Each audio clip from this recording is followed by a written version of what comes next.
Selamat datang mahasiswa program studi Jepang angkatan 2021. Perkenalkan, saya Filia, Kaprodi Jepang. Di sini saya akan menyampaikan beberapa hal terkait dengan perkuliahan. Ya, di sini berdasarkan Permendikbud nomor 3 tahun 2020, ya, mahasiswa angkatan 2021 akan menerapkan kurikulum Merdeka Belajar dari Kementerian Pendidikan. Kurikulum Merdeka Belajar ini sudah ada dari tahun 2020, ya. Oleh karena itu mahasiswa angkatan 2021 juga akan menerapkan kurikulum ini. Ya. Nah, apakah yang dimaksud dengan kurikulum kampus merdeka, ya?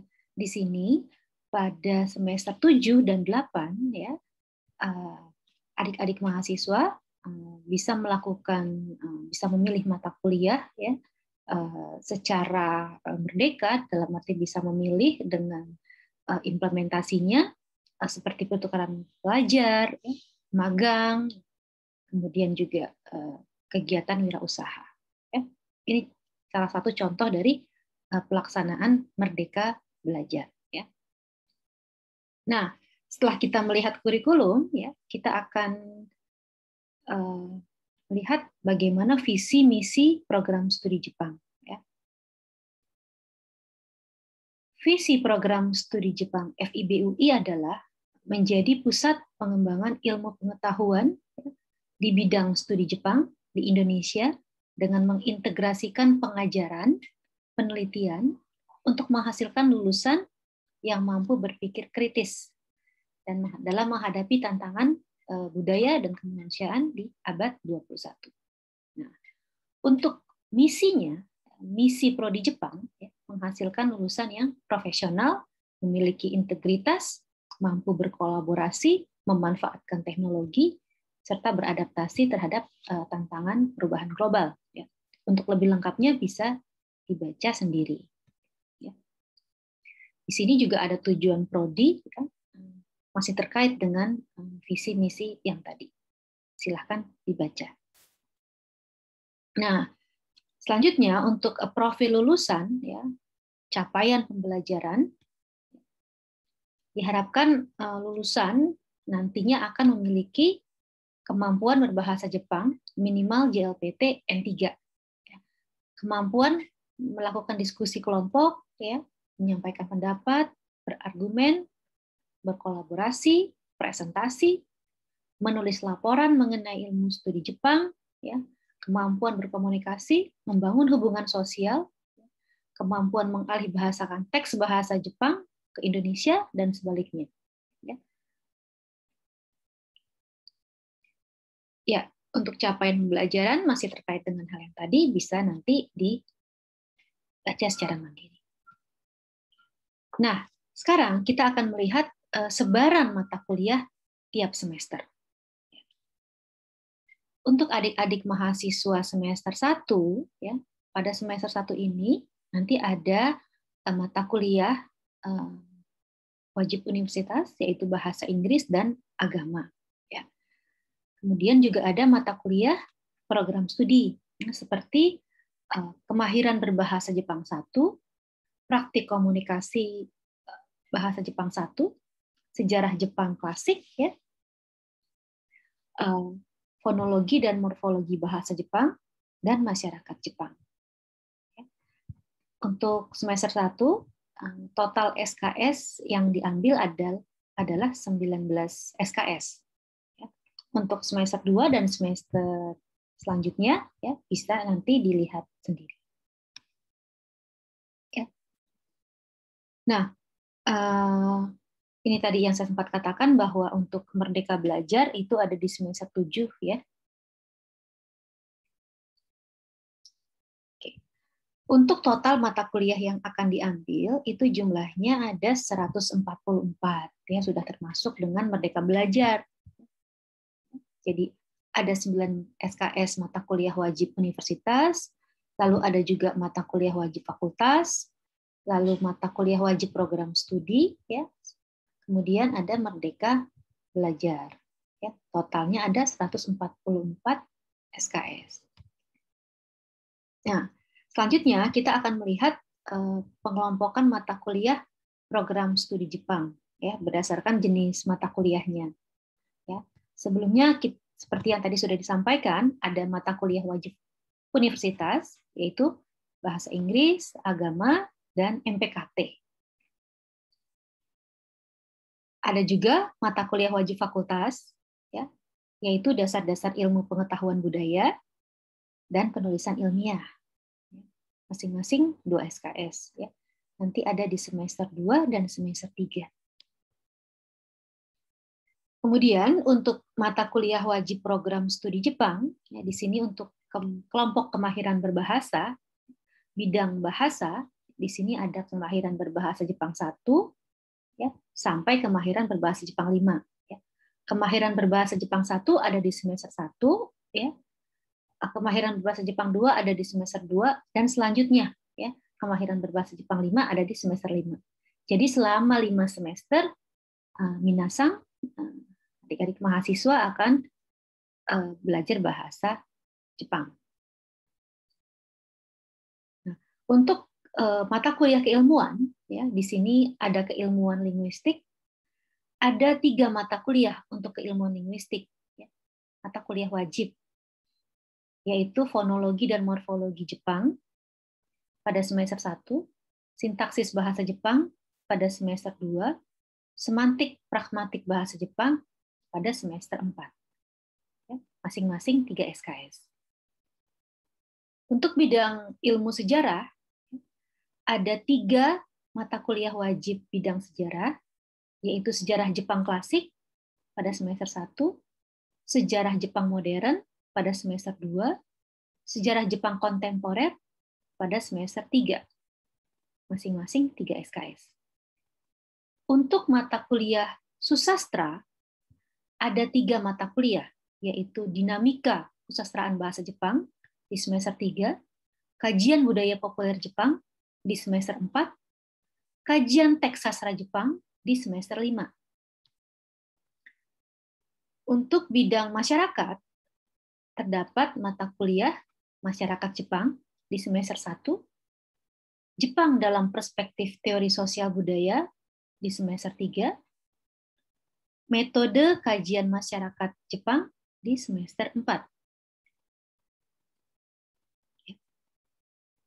Pada bidang keilmuan budaya, terdapat mata kuliah dinamika kebudayaan Jepang pada semester 2.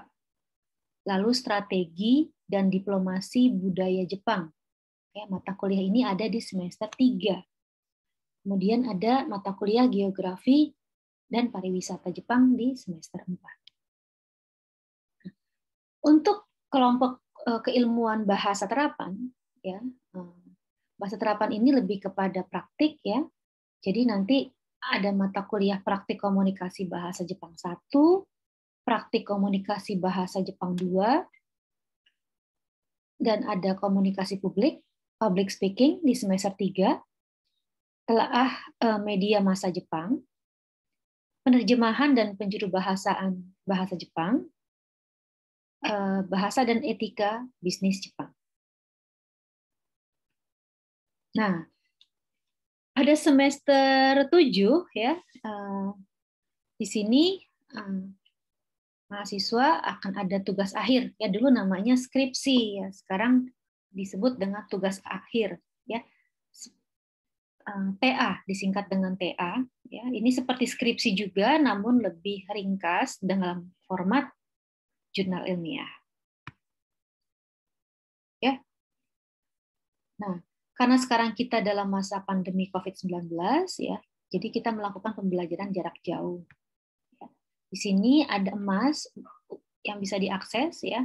Di emas ini nanti mahasiswa bisa mengunggah tugas, kemudian dosen memberikan tugas, ya, ujian juga dilaksanakan melalui emas, ya. Materi juga disampaikan melalui emas, nanti bisa di-download. Baik, nah ini adalah MAS ya, e-learning management system-nya yang nanti mahasiswa baru bisa mendaftar. Nah, untuk perkuliahan secara sinkronus ya di sini kita bisa menggunakan Google Meet, Google Hangout ya, Zoom, Line, WhatsApp ya. Nah, selanjutnya mari kita berkenalan dengan dosen-dosen di program studi Jepang. Ya. Ini adalah nama-nama dosen program studi Jepang. Ya, untuk ketua program studi Jepang di sini ada saya, Filia. Bidang saya linguistik bahasa Jepang, sintaksis, semantik, pragmatik, dan wacana. Ini adalah peminatan saya. Kemudian di sini ada Bambang Sensei, ya. Bidangnya di budaya dan sastra. Kemudian ada Musadek Sensei, beliau ada di bidang sejarah. Lalu ada Didit Sensei, yang dia di bidang sejarah juga. Ada Enda Sensei, bidangnya di sejarah. Ferry Sensei ada di bidang sejarah juga. Ari Sensei di linguistik. Bahtiar Sensei ada di bidang antropologi, ya, budaya. Begitu juga dengan Ilma Sensei, bidangnya adalah budaya Jepang, pemikiran Jepang. Dan ada juga Ruli Sensei, bidangnya di susastra. Nah, berikutnya ada Lea Sensei. Lea Sensei bidangnya di bahasa Jepang dan linguistik. Ulan Sensei di bidang masyarakat. Bini Sensei di bidang sejarah. Ya. Lalu selanjutnya ada Citra Sensei, bidangnya adalah susastra. Reni Sensei di bidang susastra juga. Dan Andi Sensei bidangnya linguistik.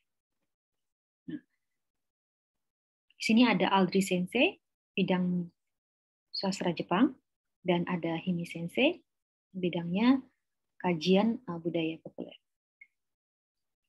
Nah, selanjutnya mari kita lihat mengenai pembimbingan akademik. Nah, pembimbingan akademik ini ya disingkat dengan PA. Ya, jadi nanti mahasiswa baru akan mengetahui pembimbing akademiknya melalui SIAK. Ya. Lalu bisa membimbing maksudnya dosen akan melakukan pembimbingan, mahasiswa bisa berdiskusi mengenai mata kuliah yang diambil atau hal-hal yang terkait dengan perkuliahan. Ya. Nah, di sini ya bagaimana cara menghubungi PA bisa dilihat ya di sini bisa tulis pesan ya, mungkin mengucapkan salam terlebih dahulu ya, lalu menyampaikan maksudnya ya, kemudian nanti bisa dikirim. Ya. Nah, mungkin juga sampaikan juga melalui WA group kalau misalnya mungkin tidak selalu setiap saat dosen melihat SIAK ya, bisa disampaikan bahwa sudah mengirim pesan di SIAK ada surat begitu. Ya. Nah, mari kita lihat selanjutnya adalah buku ajar yang digunakan ya. Untuk buku ajar terkait bahasa Jepang, prodi Jepang menggunakan buku Minano Nihongo ya. Lalu Marugoto ya. Untuk intermediate kami menggunakan tema Betsu ya, Chukyu kara manabu Nihongo, Wakubuku. Untuk kanji kami menggunakan basic kanji dan intermediate kanji. Baik, sekian penjelasan singkat mengenai prodi Jepang UI terkait kurikulum, ya, mata kuliah, dosen-dosen pengajar, MAS, SIAK, ya, kurang lebih seperti itu, ya. Nanti kalau ada pertanyaan bisa langsung menghubungi saya. Terima kasih.